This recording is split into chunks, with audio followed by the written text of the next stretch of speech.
ஒரு இளைஞனை ஒரு புலி துரத்தி வருது. வேகமா அந்த இளைஞன் ஓடி போயிட்டே இருக்கிறான். ஒரு மலை உச்சிக்கு வந்துட்டான். அதுக்கப்புறமா அங்கிருந்து கீழே தான் குதிக்கணும். அங்கிருந்த ஒரு மரக்கொடியை பிடிச்சிட்டு அப்படியே தொங்கிக்கிட்டு இருக்கிறான். கொடியிலிருந்து மேலே ஏறி வந்தா அவனை கடிச்சு சாப்பிட்றதுக்காக புலி காத்துக்கிட்டு இருக்குது.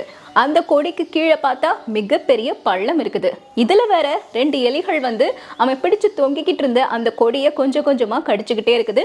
எந்த நேரத்துலனாலும் அந்த கொடி அருந்து அவன் பள்ளத்துக்குள்ள விழலாம்.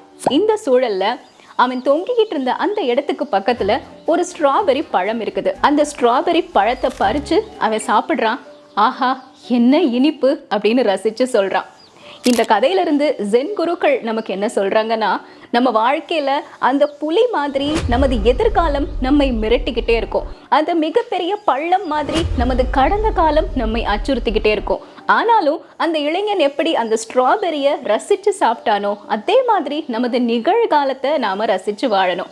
எல்லா நாட்களும் நமக்கு சந்தோஷமானதாகவோ பாதுகாப்பானதாகவோ இருக்கும்னு சொல்ல முடியாது. ஆனா ஒவ்வொரு நாள்லையும் நாம ரசிச்சு சாப்பிட்றதுக்கான ஸ்ட்ராபெரி நமக்கு கிடைச்சுக்கிட்டே தான் இருக்கும்.